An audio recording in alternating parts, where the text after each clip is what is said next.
Assalamualaikum warahmatullahi wabarakatuh. Hari ini kita kembali dengan produk kreatif dan kewirausahaan ya. Yang akan kita pelajari pada hari ini itu adalah laporan posisi keuangan dan juga laporan laba rugi. Nah, sebelumnya kita sudah mempelajari 3 section itu ya. Jadi sudah ada laporan keuangan usaha itu apa, kemudian bagaimana persiapan dalam pencatatan keuangan usaha ya, ada langkah-langkahnya. Nah, baru hari ini nih kita akan pelajari bagaimana laporan posisi keuangan itu dibuat ya, manfaatnya apa aja, contohnya bagaimana. Kemudian laporan laba rugi ya, laporan laba rugi itu untuk apa, komponen-komponen di dalamnya gimana, cara buatnya gimana. Baru nanti di akhir akan ada rangkuman. Oke. Disimak baik-baik karena nanti studi kasus kalian adalah membuat 2 laporan ini. Oke, yang pertama itu adalah laporan posisi keuangan. Nah, laporan posisi keuangan itu apa sih? Oke, jadi laporan posisi keuangan itu adalah laporan yang menunjukkan posisi keuangan suatu usaha pada saat tertentu. Jadi misalnya dia itu di periode tahun 2016 ya, berarti satu periode laporan keuangannya. Nah, kalau misalnya buat per 5 tahun ya, ada juga perusahaan yang periodenya itu berbeda antara suatu perusahaan dengan perusahaan yang lain. Nah, di laporan posisi keuangan itu punya 2 sisi ya. Jadi dia punya sisi debit sama sisi kredit. Nah, kalau yang sisi debit itu menunjukkan posisi kekayaan si usahanya ya. Karena ini kan istilahnya uang masuk, uang yang di debit ya. Nah, terdiri dari aset lancar sama aset tetap. Jadi aset lancar sama tetap itu masuk dalam yang di debit. Nah, dan itu di posisi sebelah kiri ya. Kalau misalnya di dalam neraca posisi keuangan.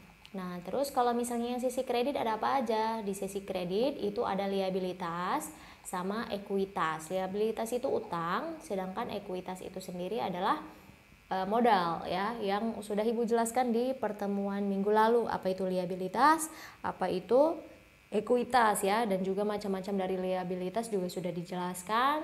Kemudian macam-macam dari aset juga.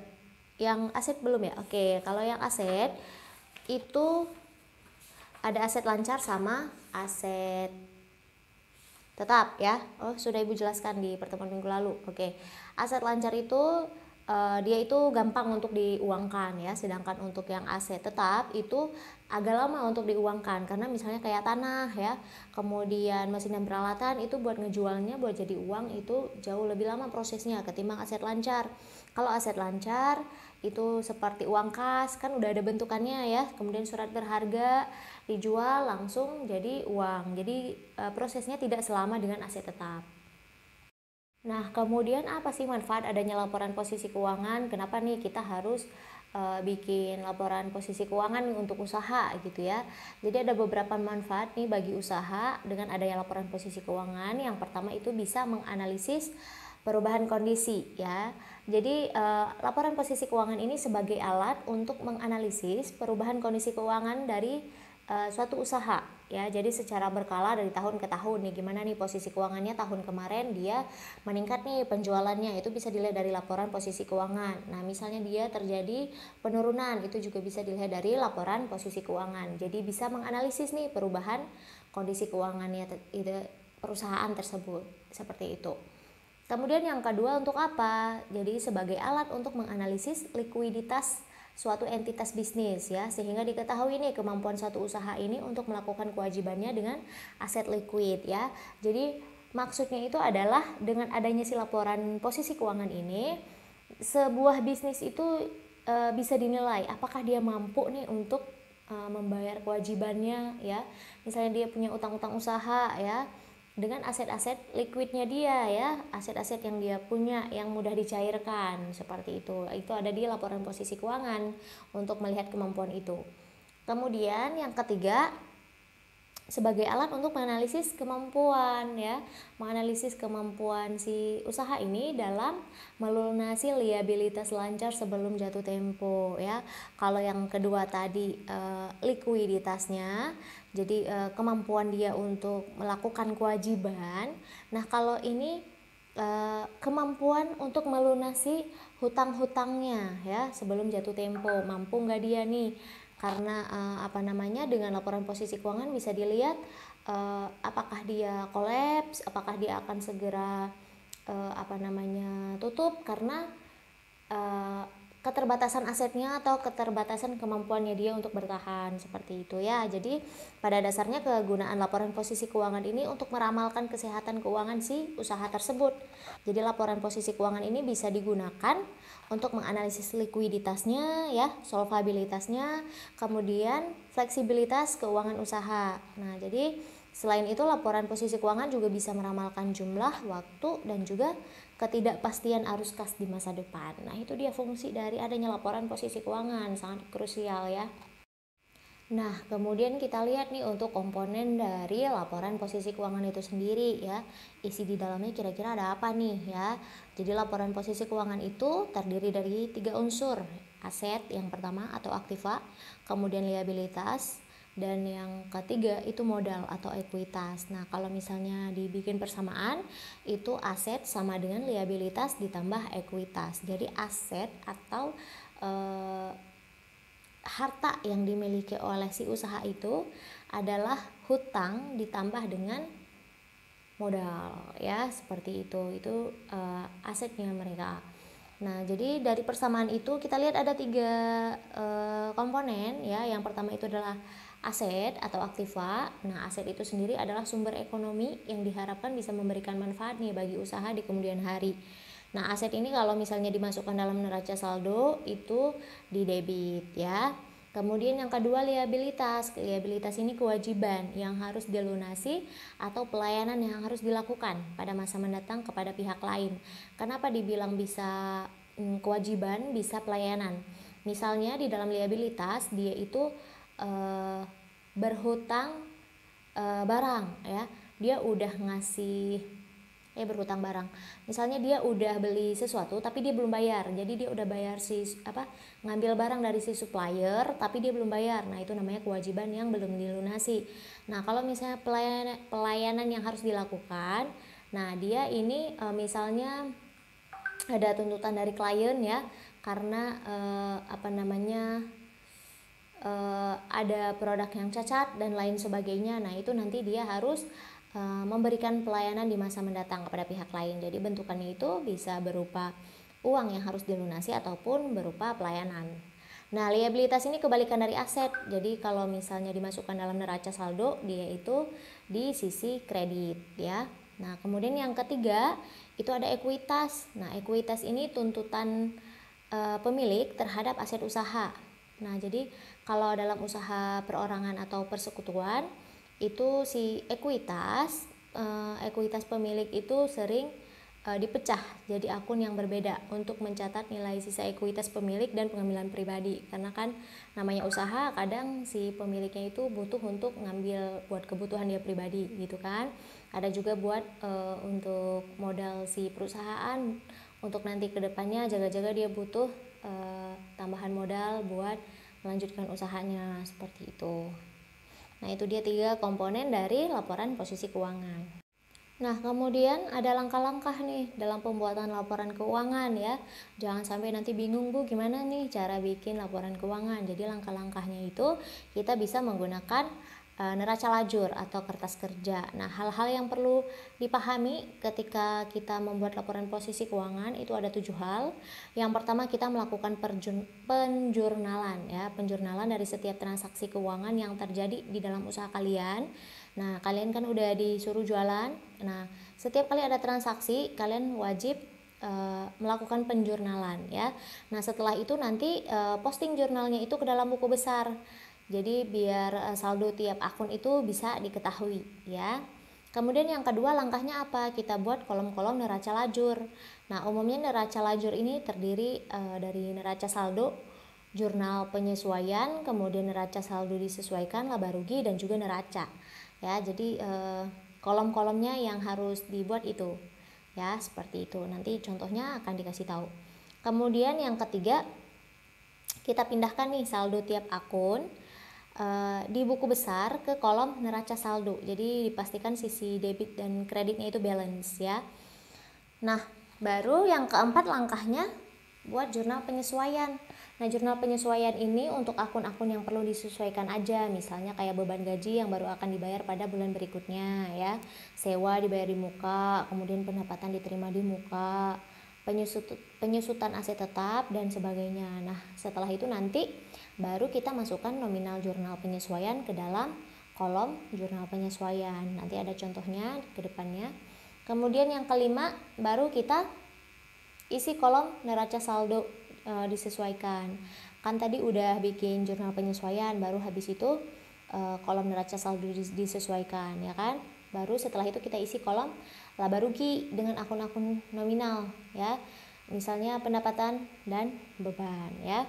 Karena memang di dalam laba dan rugi itu memang untuk mencari rugi atau untung, makanya yang isi komponennya itu pendapatan sama beban.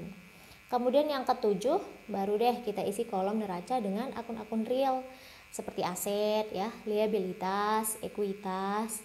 Nah, jadi kalau misalnya kita lihat di laporan posisi keuangan itu pasti nanti seperti contoh yang tadi sudah ditampilkan ya. Itu pasti nanti ada aset, liabilitas sama ekuitasnya seperti itu. Jadi kalau untuk contohnya nih kalian bisa lihat di contoh berikut ini. Nah, di contoh ini kalian bisa lihat ini data keuangan kreatif project pada tanggal 31 Desember 2020. Nah, ini data-datanya. Jadi yang kotak atas itu belum dibikin laporan posisi keuangannya. Jadi bentukannya itu cuman keterangan sama angkanya doang ya. Ada kasnya ada 7.750.000, kemudian ada tanah 25 juta, gedung 50 juta, kendaraan 15 juta dan sebagainya. Jadi nanti ketika kalian membuat studi kasus, kalian rumusin dulu nih data-data keuangan kalian ya, ada apa aja, kan sesuai sama langkah-langkah yang tadi nih ya. Kita bikin penjurnalan dulu ya, baru habis itu kita bikin kolom. Nah, ini penjurnalan dulu. Kalian itu udah data keuangannya udah kemana aja nih ya, kasnya berapa, ngabisin duit kemana aja, kemudian apa aja yang uang apa aja yang terlibat di dalam usaha kalian ya. Baru deh berdasarkan data itu kita bikin laporan posisi keuangannya. Nah, kalian bisa lihat ya di sini laporan posisi keuangan dari si Creative Project ini itu ada judul ya. Yang pertama judul dari perusahaannya dulu. Misalnya nanti kalian punya usaha Hana Fashion misalnya ya. Kalian tulis di situ Hana Fashion, laporan posisi keuangan ya. Jadi ini harus tahu kalian lagi bikin laporan apa. Nah, kalau laporan posisi keuangan tulis laporan posisi keuangan, kalau laporan laba rugi ditulis laporan laba rugi. Per 31 Desember 2020 berarti ini untuk tahun berjalan sampai dengan 31 Desember 2020 ya, berarti dia ini per tahun. Berarti yang terakhir kemarin itu dimulai dari 1 Januari sampai dengan 31 Desember. Nah, kalian nanti dimulai dari awal kalian mulai kemarin sampai dengan tanggal berapa ya, nanti kalian tulis seperti itu. Nah, kemudian kalian bisa lihat di situ kolom-kolomnya ya. Yang pertama itu ada kolom aset lancar, aset tetap, kemudian ada angka-angkanya, baru nanti ada liabilitas lancar, kemudian liabilitas jangka panjang, baru setelah itu ditotalkan ya, semuanya ditotalkan, habis itu dimasukkan ekuitasnya. Seperti itu. Nah, dari mana ini? Dari data yang di atas tadi ya. Kalian bisa lihat kalau misalnya aset lancar, oh kas masuknya kemana? Aset lancar, tulis di aset lancar. Kalau misalnya tanah di aset tetap, taruhnya di aset tetap ya. Kemudian gedung, oh gedung masuknya di aset tetap. Kemudian kendaraan, nah kendaraan masuknya di aset tetap juga. Kemudian piutang usaha, oh piutang usaha aset lancar ya, seperti itu. Jadi kalian harus tahu nih akun-akunnya masuknya kemana. Itu yang dinamakan. Nah, jadi itu yang dinamakan kita membuat laporan posisi keuangan. Kalau misalnya nanti salah nih kita input akunnya ya, salah penempatan, nanti bisa nggak balance gitu ya, bisa nggak nggak sesuai gitu ya, seperti itu. Jadi kalian bisa lihat nih di total aset lancar itu kan ada 18.450, kemudian ditambah sama aset tetap jadi 130 juta ya. Jadi total asetnya itu ada 148.450.000.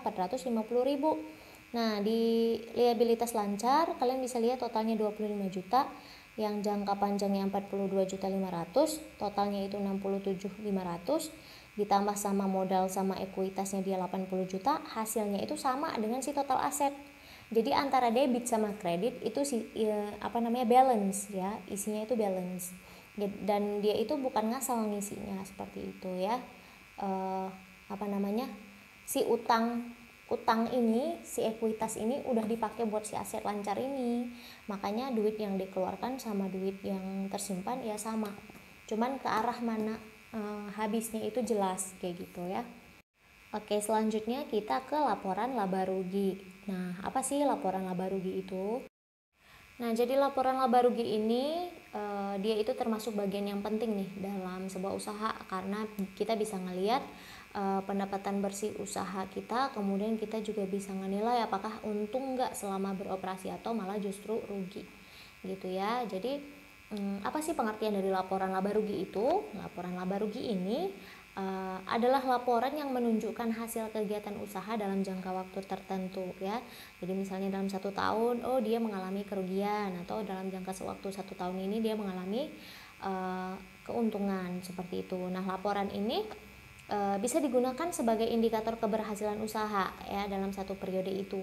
Jadi kalau misalnya ketika dia memperoleh untung ya, nah itu di laporan laba ruginya itu terlihatnya karena dia lebih besar pendapatannya daripada si beban-bebannya seperti itu. Nah, kalau misalnya dia mengalami kerugian, kalau misalnya pendapatannya itu justru lebih rendah nih daripada beban-beban yang dikeluarkan ya. Jadi pembuatan laporan laba rugi itu jauh lebih simpel ketimbang dengan laporan posisi keuangan tadi ya, itemnya dia hanya pendapatan sama beban-beban seperti itu. Nah, kemudian manfaatnya apa nih ya, manfaat dari laporan laba rugi? Jadi kalau untuk laporan laba rugi itu dibuat, dia punya 6 manfaat ya. Manfaat yang pertama, kita bisa mengevaluasi kinerja usaha sebelumnya. Jadi kalau misalnya sebelumnya itu terjadi penurunan ya, kita bisa meningkatkan pendapatan usaha. Nah, kalau misalnya terjadi resiko-resiko kerugian ya, nah itu kita bisa meminimalisasi. Nah, jadi kalau misalnya suatu usaha itu terus-menerus mengalami kerugian ya, besar kemungkinan bisa terjadi reorganisasi ya. Jadi salah satunya itu terjadi PHK atau pemutusan hubungan kerja seperti itu. Nah, manfaat kedua nih dari si laporan laba rugi itu kita bisa mengembangkan usaha. Jadi dengan melihat dan mengamati si laporan laba rugi ini, kita bisa mengantisipasi adanya pengeluaran yang kita rasa-rasa itu bisa diperkecil jumlahnya tanpa mengganggu kinerja usaha ya. Jadi tujuannya untuk menghindari kerugian yang besar, karena pada dasarnya itu suatu usaha pasti ingin adanya perkembangan ya. Jadi dalam mengembangkan usaha pun dibutuhkan keahlian nih untuk meningkatkan pendapatan atau laba usaha dari bulan ke bulan. Nah, jadi informasi dari laporan laba rugi ini menjadi sangat penting.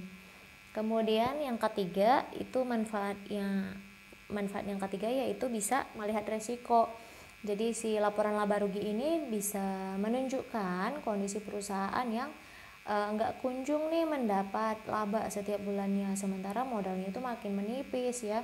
Jadi perusahaan bisa beresiko merugi dan juga bisa tutup kayak si Giant ya. Nah, makanya fungsi dari laporan laba rugi ini, kita bisa melihat resiko yang mungkin bisa terjadi nih di masa yang akan datang. Jadi dengan melihat resiko, si pemilik usaha bisa cari solusi nih secepatnya. Kalau misalnya resiko itu semakin hari semakin nyata ya. Nah, resiko dalam setiap usaha itu selalu ada ya. Jadi hal yang terpenting itu kita bisa meminimalisir ya, supaya hal-hal yang tidak terduga itu yang akan terjadi di masa mendatang kita udah siap siaga seperti itu. Kemudian untuk yang manfaat selanjutnya menjadi tolak ukur usaha. Nah, tolak ukur di sini untuk karyawannya agar bekerja lebih baik nih, sehingga usaha bisa berkembang. Jadi bisa memacu kinerja ya, supaya kita tuh lebih semangat nih dalam bersaing dengan usaha lain yang bergerak di bidang yang sama ya. Jadi kalau misalnya laporan laba rugi antara transportasi online tuh ya, ketika dilihat penjualannya itu rendah ya ataupun pendapatannya rendah, Nah itu dia bisa lebih memperbaiki kinerjanya. Oh berarti ada yang salah nih dengan kinerja dari si perusahaan tersebut. Nah kemudian untuk yang manfaat selanjutnya itu adalah menganalisis strategi usaha. Jadi dalam menjalankan usaha itu pasti ada strategi khusus nih yang diterapkan supaya usaha ini bisa berjalan dengan baik. Nah tingkat keberhasilan itu bisa dilihat dari si laporan laba rugi ini ya. Nah jadi setiap bulannya itu kita bisa ngelihat dari laporan laba rugi ini, kalau misalnya dia setiap bulannya itu mengalami peningkatan pendapatan, nah itu berarti strategi yang digunakan udah tepat nih. Tapi kalau misalnya di laporannya itu menunjukkan penurunan pendapatan, ya berarti si pemilik usaha perlu dong untuk mempertimbangkan untuk mengganti strategi pengembangan bisnisnya. Berarti strateginya kurang cocok nih ya, seperti itu. Dan harus dibutuhkan analisa yang tepat nih bagi si pemilik perusahaan. Kemudian untuk manfaat selanjutnya itu sebagai profil usaha. Jadi kalau misalnya kita pengen beli saham ya, pasti kita butuh nih gambaran usaha dari yang akan dibeli sahamnya. Nih kinerjanya bagus nggak sih ini perusahaan gitu ya. Nah oleh karena itu laporan laba rugi ini bisa jadi acuan nih untuk melihat apakah kinerja perusahaan ini baik atau tidak. Nah seperti itu. Itu dia keenam dari manfaat adanya laporan laba rugi ini. Nah selanjutnya kita lihat komponen dari laporan laba rugi. Nah komponennya itu ada apa aja nih di dalam laporan laba rugi supaya kita ngerti cara untuk menyusun laporannya ya. Jadi pada dasarnya setiap kita menjalani bisnis itu pasti kita pengen ngeraih keuntungan dong. Nah jadi kalau misalnya dalam ilmu akuntansi, keuntungan itu disebut dengan laba. Nah jadi untuk mengetahui besarnya laba yang udah kita peroleh, kita perlu nih untuk membuat laporan keuangannya, khususnya laporan laba atau rugi. Nah laporan laba rugi ini rangkuman pendapatan dan biaya yang dikeluarkan oleh si usaha ini selama periode tertentu. Nah laporan laba rugi ini dibuat untuk apa? Untuk membandingkan biaya pengeluaran dengan keuntungan yang diperoleh. Jadi kita untuk cari tahu nih seberapa efektif strategi pengembangan bisnis yang udah kita jalanin.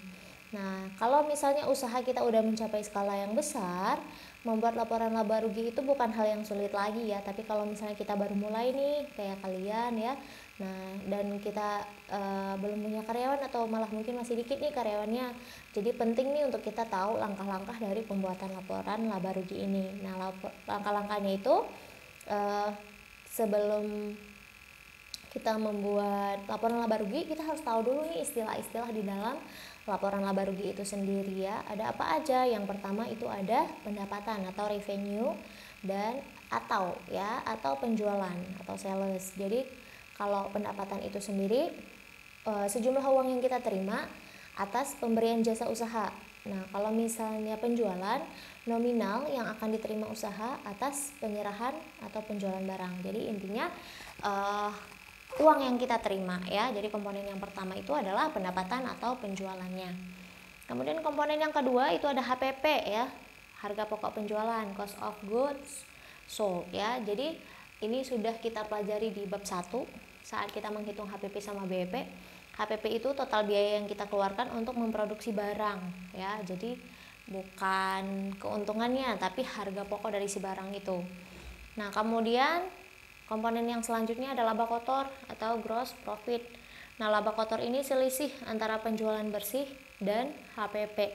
Ya, misalnya penjualan bersihnya dia dapatnya 2 juta, sedangkan HPP untuk produk barang untuk sebanyak 1000 pieces misalnya 1.500.000 ya, berarti laba kotornya dia 500.000 kayak gitu ya, selisih antara penjualan bersih sama HPP. Kemudian ada beban atau expense. Nah, beban ini biaya-biaya yang dikeluarkan untuk menjalankan bisnis. Contohnya misalnya kita ada beban telepon, listrik ya, gaji karyawan, ada administrasi, utilitas, sewa, promosi, kemudian paketan internet misalnya dan sebagainya ya, itu masuk di dalam beban-beban. Nah, kemudian ada laba operasi. Ya, laba operasi ini total laba kotor dikurangi dengan biaya-biaya yang terkait dengan operasi usaha. Jadi setelah kita dapat tadi total laba kotornya, kita kurangi sama biaya. Nah, hasilnya itu adalah laba operasi namanya, seperti itu. Nah, baru setelah itu yang keenam ada laba sebelum pajak.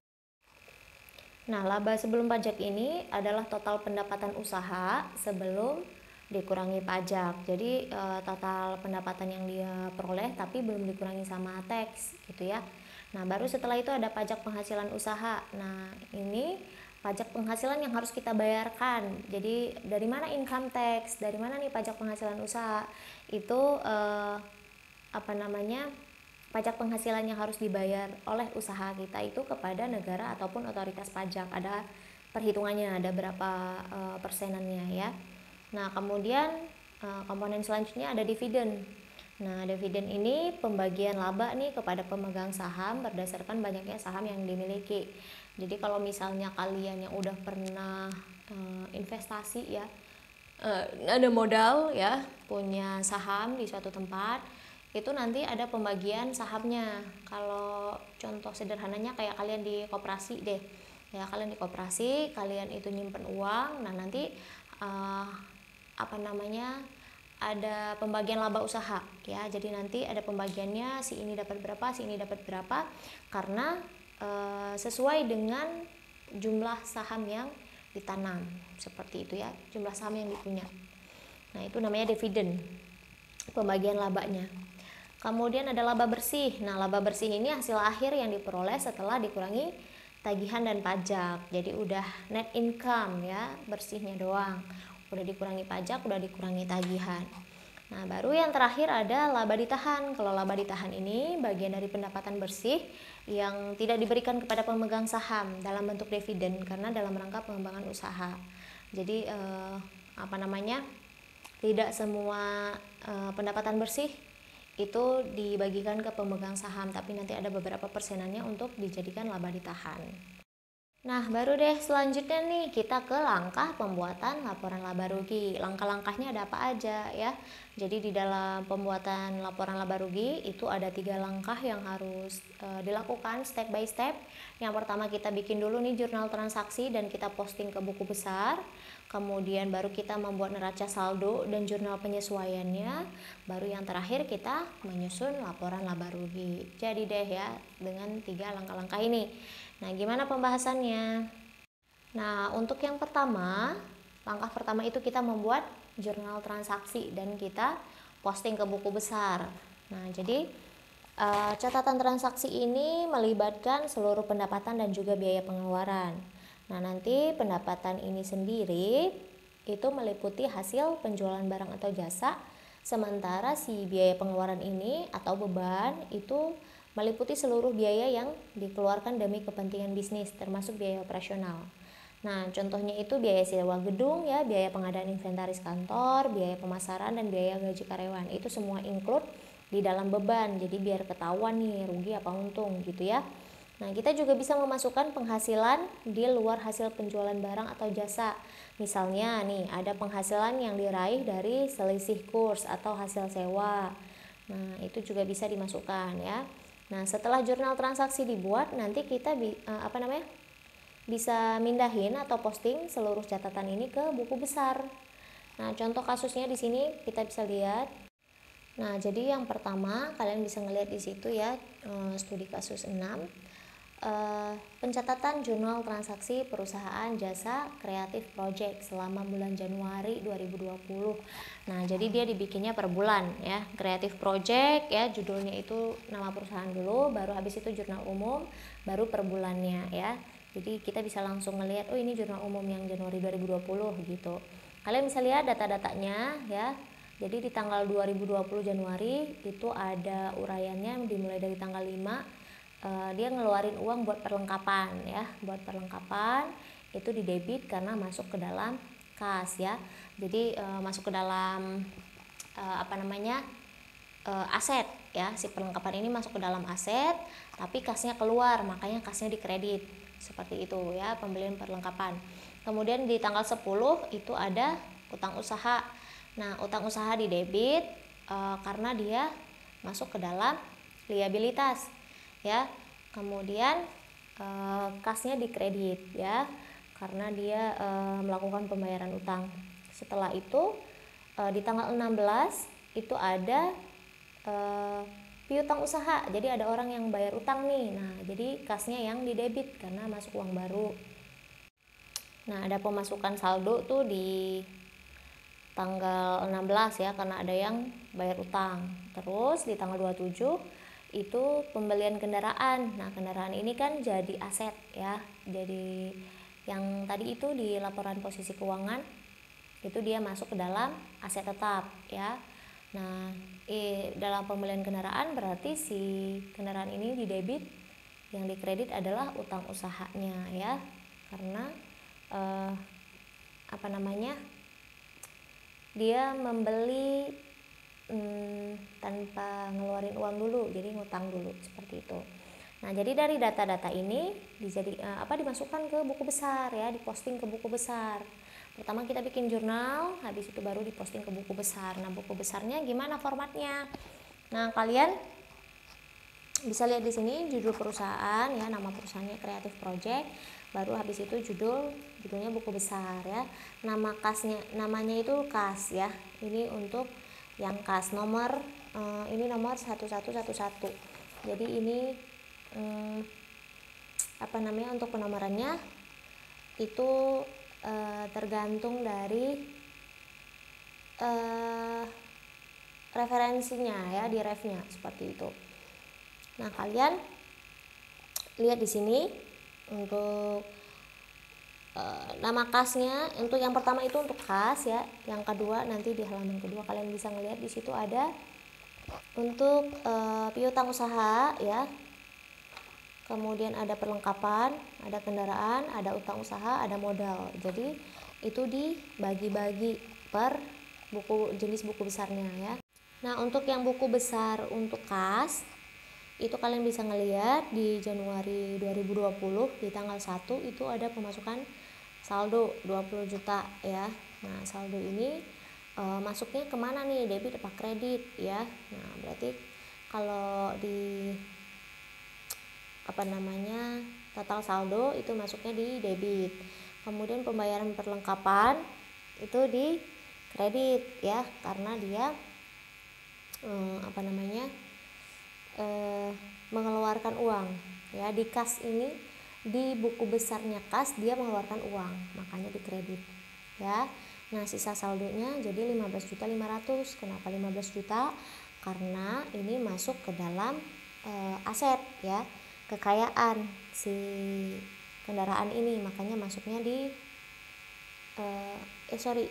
jadi sisa saldo ini yang dari saldo tadi dikurangi sama perlengkapan 20 juta dikurangi 4.500.000. Nah, kemudian sisanya 15.500.000 nih ya kan. Nah, baru deh si pembayaran utang di tanggal 10 itu dia kredit 5 juta ya kan, karena si kasnya keluar buat bayar utang. Nah, jadi sisa saldo yang tadi 15.500.000 dikeluarin buat bayar utang, jadinya sisa saldonya 10.500.000 ya. Setelah itu ada penerimaan piutang, ada kas masuk, ada orang yang bayar utang. Ada orang bayar utang dimasukin ke debit ya. Dimasukin ke debit, masuknya 7 juta, berarti sisa saldonya yang tadi 10.500.000 ditambah 7 juta, jadilah dia 17.500.000. Nah, itu kan untuk yang buku besar untuk kas. Sekarang buku besar yang piutang usaha. Nah, di bagian piutang usaha dia itu ada saldo 7.500.000. Nah, kemudian ada penerimaan piutang ya. Di tanggal 1-nya itu dia ada saldo. Nah, di tanggal 16 dia ada penerimaan piutang karena dia ini akun piutang. Nah, piutang yang tadi 7 juta itu masuknya ke kredit karena ini akunnya piutang, jadi dia ngeluarin gitu ya. Nah, jadi yang tadinya saldo 7.500.000 dikeluarin untuk penerimaan piutang, sisanya 500 ya. Jadi yang ngutang ke dia itu ya cuma 500.000 lagi, udah enggak 7.500.000 gitu. Nah, kemudian di akun perlengkapan di tanggal 1 dia ada saldo 5 juta ya. Jadi saldo untuk perlengkapannya 5 juta, Terus di tanggal 5 dia beli perlengkapan ya. Nah, beli perlengkapan masuk ke debit karena dia akunnya akun perlengkapan. Masuknya ke perlengkapan gitu ya. Nah, jadi yang tadi saldonya 5 juta dikurangi ditambah dengan 4.500.000 jadi 9.500.000. Nah, kemudian untuk akun kendaraan nih, dia ada saldo 7 juta kan di tanggal 1 untuk kendaraan. Nah, berarti di tanggal 27 dia itu beli kendaraan masuknya di debit karena ini akun kendaraan ya. Makanya kendaraan ini jadi asetnya dia. Jadi si sisa saldo yang tadi 70 juta ditambah 10 juta jadilah 80 juta untuk si kendaraan ini. Nah, kemudian di akun utang usaha itu yang awalnya ada saldo untuk utang usaha itu 10 juta ya. Kemudian ada pembayaran utang. Nah, terjadi pembayaran utang ya karena dia itu akun utang usaha, makanya utangnya di debit, nambah dong utangnya ya. Berarti dari tadi 10 juta 10 juta itu saldo buat bayar utang ya. Jadi masuknya itu kredit, saldonya itu kredit. Buat bayar utang nih 10 juta nih gitu ya. Nah, sedangkan yang udah dibayarin itu 5 juta. Nah, yang udah dibayarin 5 juta itu masuknya ke debit karena utang usahanya jadinya itu masuk ke akun utang usaha. Nah, berarti yang tadi 10 juta dikurangi 5 juta, sisanya 5 juta ya. Jadi utang usahanya saldonya itu kredit 5 juta. Kemudian dia beli kendaraan ya, karena tadi dia beli kendaraannya itu ngutang, nggak bayar tunai. Makanya masuknya ke pembelian kendaraan. Nah, makanya masuknya ke utang usaha, Jadi pembelian kendaraan itu masuk di akun utang usaha. Nah, karena nambah lagi nih dia ngutang, padahal tadi dia udah bayar utang 5 juta, terus dia beli kendaraan ya, nambah hutangnya dia ya, yang tadinya udah lunas 5 juta sisa 5 juta, karena dia beli lagi kendaraan nambah deh hutangnya jadi 15 juta. Nah, kemudian untuk akun modal dia itu ada di tanggal 1 itu ada 92.500.000 ya, dimasukkan ke dalam kredit, saldo kreditnya seperti itu karena dia akun modal seperti itu ya. Jadi untuk modal nih dikasih 92.500.000 seperti itu ya untuk penulisan dari buku besarnya. Jadi dari jurnal umum kita ubah ke buku besar. Nah, yang selanjutnya membuat neraca saldo dan jurnal penyesuaian. Tadi kita udah bikin jurnal transaksi nih dan kita posting ke buku besar ya kan. Habis itu baru kita bikin neraca saldo dan jurnal penyesuaiannya. Jadi kalau neraca saldo ini dia itu pengelompokan saldo akhir di dalam buku besar. Nah, neraca saldo ini dibuat untuk memastikan keseimbangan antara jumlah kredit dan debit pada akun-akun yang ada dalam buku besar. Tadi kan kita udah bikin tuh akun kas ya, akun piutang usaha, akun perlengkapan, akun kendaraan, sampai dengan akun modal. Nah, itu nanti setelah dibikin per akunnya kita bikin neraca saldo biar ngelihat apakah sisi debit sama kreditnya itu balance gitu ya. Nah, jadi kalau misalnya terjadi ketidakseimbangan nih, nah itu biasanya ada kesalahan dalam kita naruh akun saat proses pembuatan jurnal transaksi. Misalnya yang tadi harusnya pembelian kendaraan kan dia utang ya karena dia nggak bayar tunai. Kita bukan masukin ya ke utang usaha, tapi malah cuman dimasukin ke kendaraan doang. Nah, itu nanti nggak terdeteksi dan jadi nggak balance hasil dari neraca saldonya. Nah, nanti kalau misalnya terjadi selisih atau perbedaan gimana? Nah, berarti kalau misalnya ada terjadi perselisihan antara si kredit sama si debit, kita perlu bikin jurnal penyesuaian. Nah, jurnal penyesuaian ini biasanya itu dibuat di akhir periode untuk menyesuaikan saldo-saldo akun itu supaya menunjukkan keadaan sebenarnya sebelum penyusunan laporan keuangan ya. Tapi kalau misalnya kita mau bikin sebelum di akhir periode juga tidak masalah seperti itu. Nah, setelah itu baru nih kita bisa bikin kembali neraca saldo sesuai dengan jurnal penyesuaian yang tadi udah kita bikin. Nah, di sini kalian bisa ngeliat contoh studi kasusnya. Nah, di sini neraca saldo usaha angkutan Haji Gani per 31 Desember 2020. Nah, jadi nomor akunnya ya ada 1111 itu untuk kas, untuk 1121 utang usaha ya, persis dengan yang buku besar tadi ya, yang contoh di Creative Project. Nah, itu kan nomor akunnya ada 1111, 1121, 1131 ya. Seperti itu dan seterusnya. Nah, kemudian untuk nama akunnya itu ada akun kas, piutang usaha, perlengkapan ya, sewa bayar di muka dan sebagainya itu menyesuaikan dengan buku besar tadi. Nah, karena ini kan angkutan Haji Gani, beda sama yang tadi Creative Project, ini beda lagi.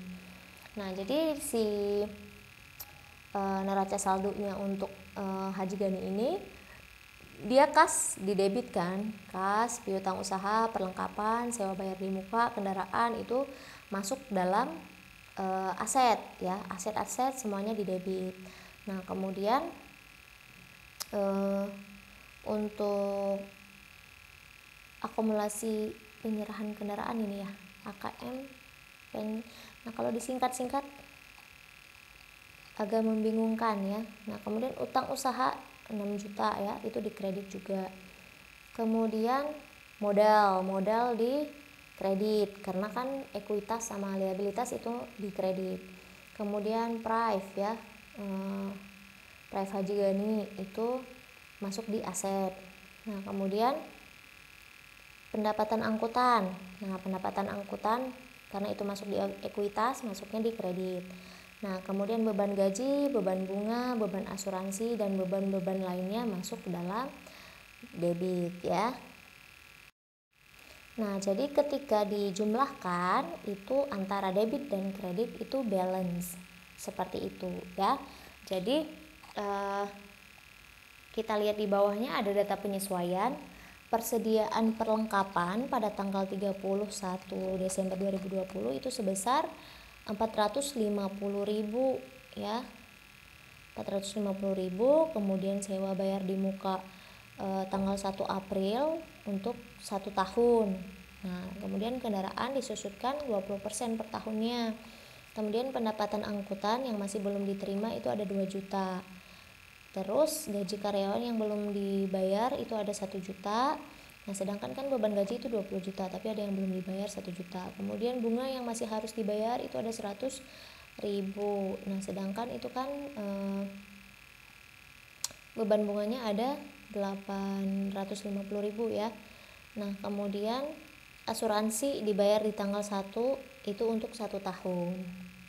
Nah, karena ada data penyesuaian tadi ya kan, itu dibikinlah neraca saldo dan juga data penyesuaian tersebut. Nah, gimana nih cara penyesuaiannya biar hasilnya itu balance? Kita lihat. Nah, kalian bisa ngelihat jurnal penyesuaiannya itu berdasarkan tanggalnya. Ada beban perlengkapan kan di debit 300.000. Nah, kemudian yang di kreditnya itu perlengkapannya ya. Nah, kemudian di tanggal 31 beban sewanya itu yang di debit 1.800.000, yang di kredit 1.875.000, tapi uraiannya itu jadi sewa dibayar di muka ya. Nah, beban penyusutan yang di debit akumulasi penyusutan kendaraan jadi di kredit. Kemudian piutang pendapatan usaha, kemudian yang di kreditnya pendapatan angkutan ya. Beban gaji itu di debit, utang gajinya di kredit karena kan dia tadi ada utang masih 1 juta ya kan. Nah, kemudian beban bunga, dia punya beban bunga 100.000 lagi itu di debit, yang berarti dia ngutang 100.000 di kredit ya. Kemudian ada asuransi dibayar di muka 1.200.000, nah itu di debit, kemudian beban asuransinya di kredit. Nah, kalian bisa ngeliat penjelasannya di bawah. Jadi perlengkapan yang udah terpakai itu kan 750.000 dikurangi 450.000 yang tadi di data penyesuaian ya kan. Jadi dia itu di data penyesuaian yang pertama persediaan perlengkapannya itu sebesar 450.000. Nah, kemudian untuk yang sewa sewa yang sudah menjadi beban tahun 2020 itu kan 9 bulan, 1 April sampai 31 Desember.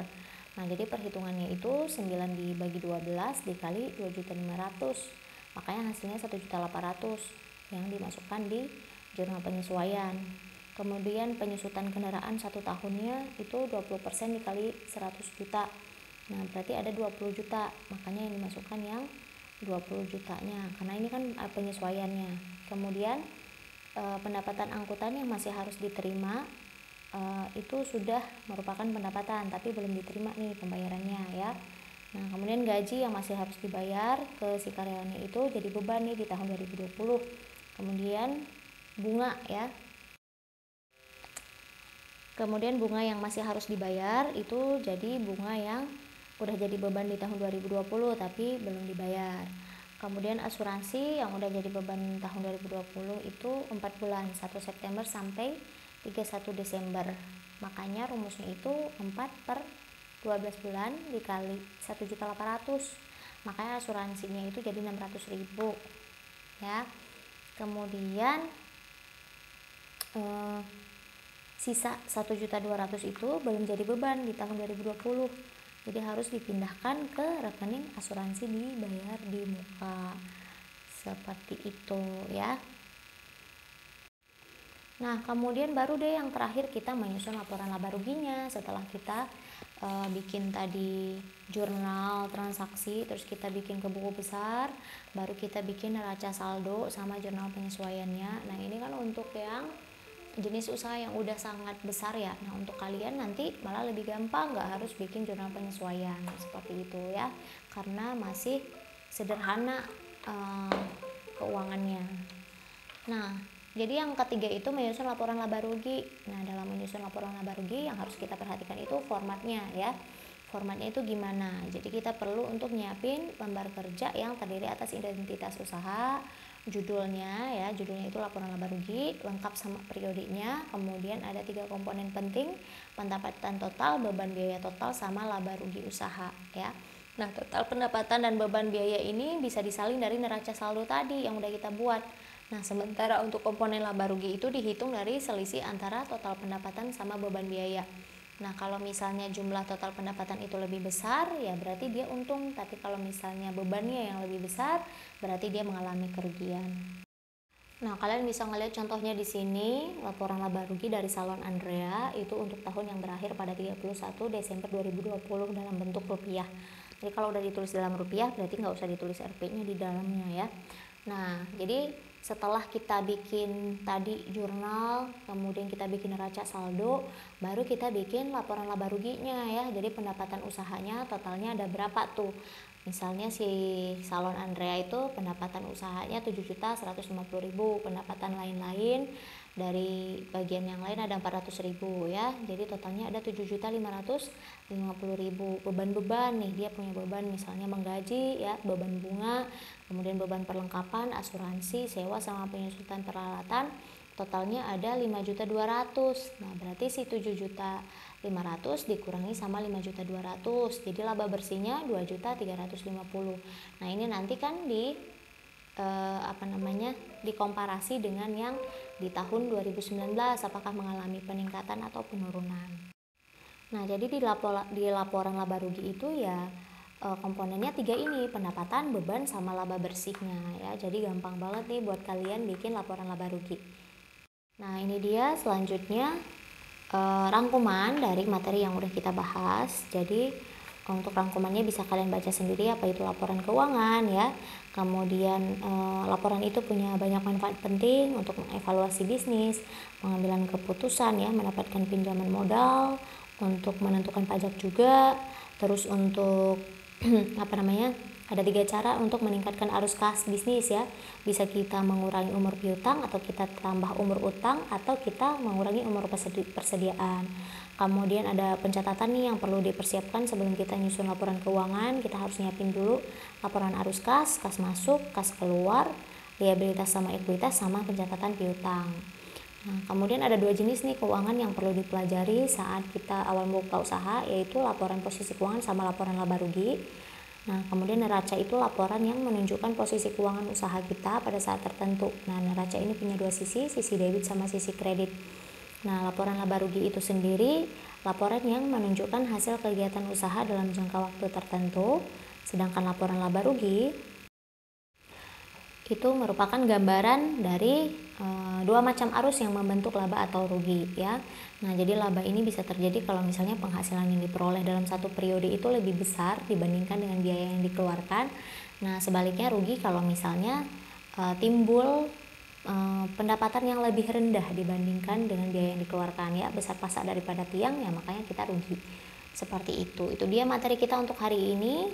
Silakan dikerjakan studi kasusnya. Apabila ada yang kurang dipahami boleh ditanyakan ke ibu. Kalau misalnya untuk pengumpulan itu dikumpulkan di sekolah ya, kerjakan tugasnya di buku tulis, kemudian kumpulkan tugasnya ke sekolah. Oke, terima kasih. Wassalamualaikum warahmatullahi wabarakatuh.